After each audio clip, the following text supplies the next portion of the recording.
Let's talk about something that might sound simple at first, but could shake the way you see yourself in the world. I'm asking you to question something you've never really doubted: the belief that there is a world out there and a you who observes it. This might feel unsettling at first, but if you stay with me, I promise it could open a door to a completely new way of seeing life, one that is surprisingly freeing. When you wake up in the morning, what's the first thing you notice? Maybe it's the light streaming through the window, the hum of a fan, or the weight of your body on the bed. Instantly, your mind tells you, I'm here, and that's the world out there. This feels so natural, so obvious that we never stop to question it. But what if this separation, this me here and that out there, isn't real? What if it's just an idea we've been carrying around without ever examining it? Now, I know this sounds strange, so let's make it practical. Imagine you're walking in a forest. You see a tree. You're certain that the tree is there, standing solidly in the forest. But how do you know the tree is there? You know because you see it. In other words, the tree only exists as part of your experience. You never interact with a tree out there. You interact with how it appears in your awareness. Everything you call the world exists in the same way, as appearances in your awareness. You might say, but I can touch the tree. Doesn't that prove it's out there? Let's look closer. When you touch the tree, you feel sensations, pressure, texture, roughness. But where do those sensations happen? They don't happen out there.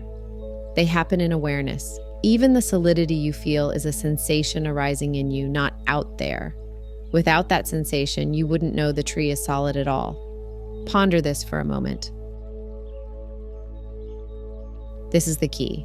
No matter what sense you use, sight, touch, or hearing, the experience of the tree always occurs in awareness. The tree, as you know it, isn't separate from your perception of it. There's no way to step outside your awareness and confirm a tree out there. What we call the tree is simply how it appears in the flow of experience. With that, why can't we simply say that the observer and the observed arise together, inseparable, as part of the same seamless awareness? This raises a powerful question. If the world you know is entirely within awareness, what is this you that seems to observe it? Is there really an observer in here, separate from the observed world out there? Or is this observer just another part of the experience, another appearance or thought within awareness, no different from the tree? For most of us, this idea is unsettling because of the way our mind is conditioned. We've spent our lives believing there's a solid external world and a stable self observing it. This belief feels safe. It gives us a sense of control. But if we're honest, we can already see cracks in the story. Think about the last time you got completely absorbed in a movie. In that moment, you forgot about yourself. Your attention was so consumed by the story on the screen that you disappeared. For a while, there was no observer, no observed, only the experience of the movie happening. We've all had moments like this, even if we don't recognize them. When you lose yourself in music, in a breathtaking view, or even in deep conversation, the lines between you and the world blur. These moments point to a deeper truth. The separation between observer and observed is not fundamental. It's something our minds impose, a habit of thinking we rarely notice. Now, I'm not saying the world doesn't exist.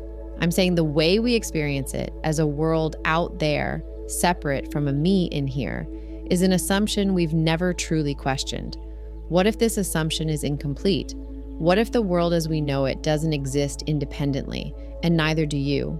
What if both the observer and the observed arise together as two sides of the same coin, inseparable and intertwined, yet giving the appearance of being distinct?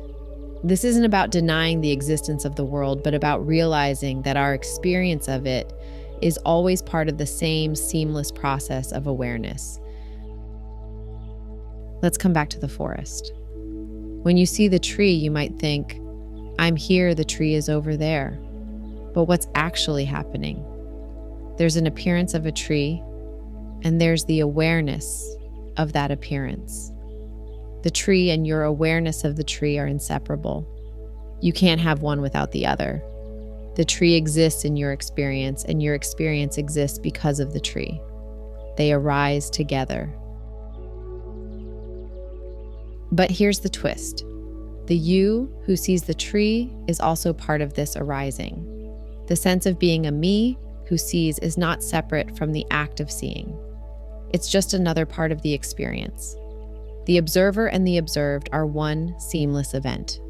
There is no you standing apart from the tree and no tree existing outside your awareness.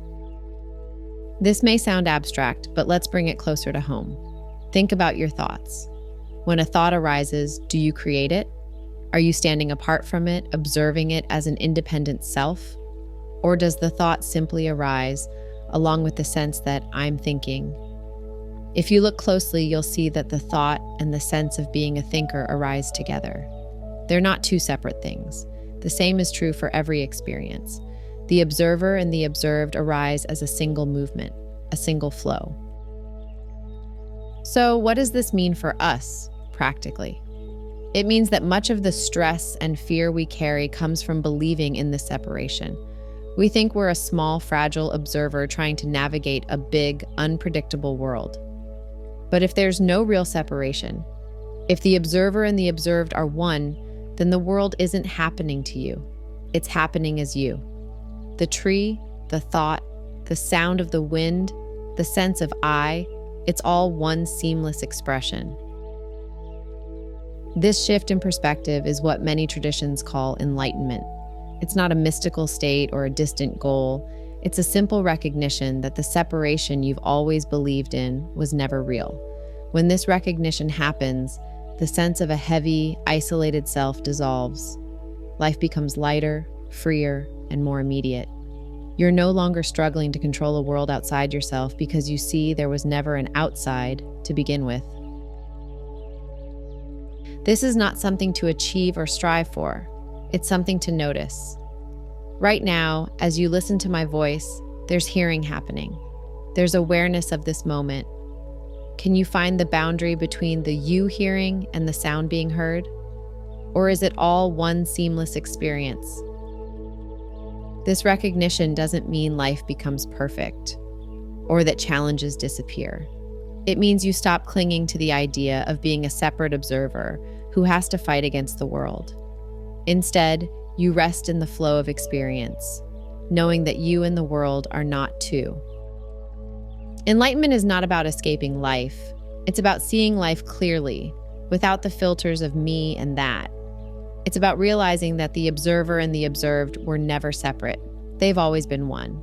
And when you see this, life takes on a depth and immediacy that words can't capture. It's not something you have to believe. It's something you can see for yourself, right here, right now.